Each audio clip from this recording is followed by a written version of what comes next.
আজকে তোমাদের দেখাবো চেন্নাইয়ের হোটেলে বিশাল তরকারি কীভাবে করলাম।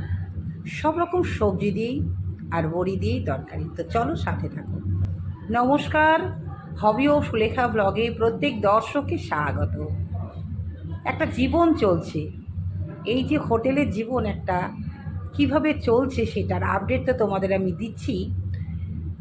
তো যেহেতু আমরা পশ্চিমবঙ্গবাসী আবার বাঙালি, মানে আমাদের একটা স্পেশাল তরকারি হয় পাঁচ তরকারি, যেটাকে বলে অনেক রকম সবজি দিয়ে বানানো, তাতে স্পেশাল বড়ি তো থাকবেই। তো প্রথমেই কি করেছি, সবজিগুলো কেটে ধুয়ে নিয়েছি, দিয়ে তেল দিয়ে তার মধ্যে পাঁচফোড়ন, কাঁচা লঙ্কা, বড়িটা ভেজে নিয়েছি। সুদূর ওয়েস্ট বেঙ্গল থেকে নিয়ে এসেছে আমার বাড়ির পরিবারের লোক বড়ি। তো এতে কী কী আছে, গাজর থেকে, মূলো থেকে, বিনস থেকে, আলু, তারপরে ডাঁটা, বেগুন, পালং শাক, মানে যত রকম সবজি, সব রকম সবজি কিন্তু কেটে পরিষ্কার করে ধুয়ে নিয়েছি। নিয়ে সিম আছে, দেখতেই পাচ্ছ, সব রকম দিয়ে ভালো করে নাড়াচাড়া করে নিতে হবে। দেওয়ার পর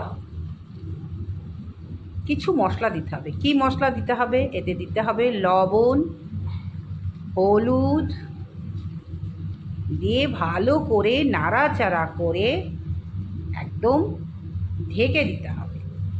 অবশ্যই ঢেকে দিতে হবে। এই তরকারিটা কেউ যদি মনে করো একদম ভাজা তেলে ভেজে, মানে ভাজা তেলে মানে বুঝতে পেরেছো তো, বেশি করে তেলে প্রত্যেকটা সবজি সিঙ্গেল সিঙ্গেল করে ভেজে তুলে রান্না করব, তাও হবে। যেহেতু আমার বাড়িতে একজন কাটা রুগী আছে, তার মা এইসব খাবার খাচ্ছে, তার জন্য আমাকে কি করতে হচ্ছে, হালকা ফলকা রান্না করতে হচ্ছে। বুঝতেই পারছো দর্শক বন্ধু, ভালো করে নেড়ে নিয়ে এবার কি করতে হবে, ভালো করে বেশ কিছুক্ষণ খুব হালকা আঁচে ঢাকা চাপা দিয়ে রেখে দিতে হবে। রেখে দেওয়ার পর তারপরে আমি কি করছি তোমরা দেখতে থাকো। এবার বেশ কিছুক্ষণ ঢাকা চাপা দিয়ে তুলে নিতে হবে। নিয়ে নিচ থেকে ওপরে একদম নাড়াচাড়া করে নিতে হবে, কারণ নিচেরগুলো আগে সিদ্ধ হয়ে যাবে, ওপরেগুলো হবে না।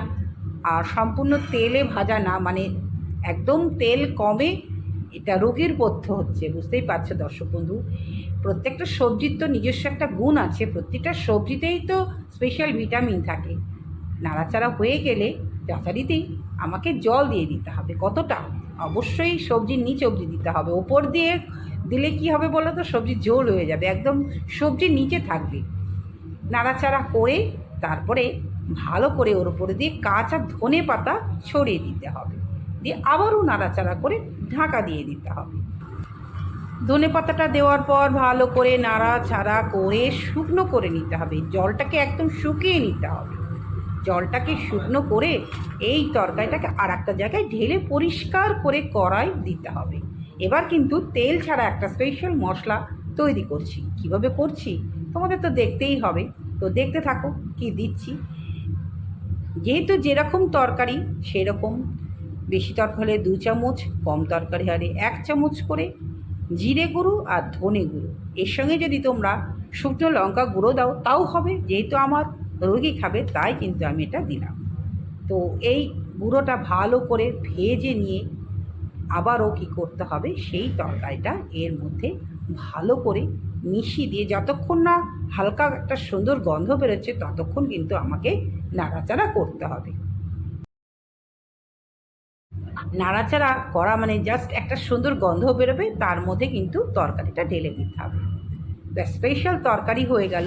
কিন্তু এটা রুগী খাবে, তাই যদি রুগী না খায় তাহলে এর নামাবার আগে একটু ঘি দিলে অসাধারণ তরকারি হয়ে গেল। একদম নিরামিষ 5 সবজির তরকারি। আমরা বলি এটাকে ল্যাবড়া বলি বা ঘ্যাট বলি, অনেকে অনেক কিছুই বলে, তবে এটা হচ্ছে আমাদের বাঙালিদের প্রধান একটা তরকারি। এই তরকারিটা ভীষণই ভালো। আর স্পেশাল তো বড়ি আছে, বুঝতেই পারছো। টেস্টটা কেমন লাগলো অবশ্যই জানাবে। নতুন বন্ধু থাকলে পাশে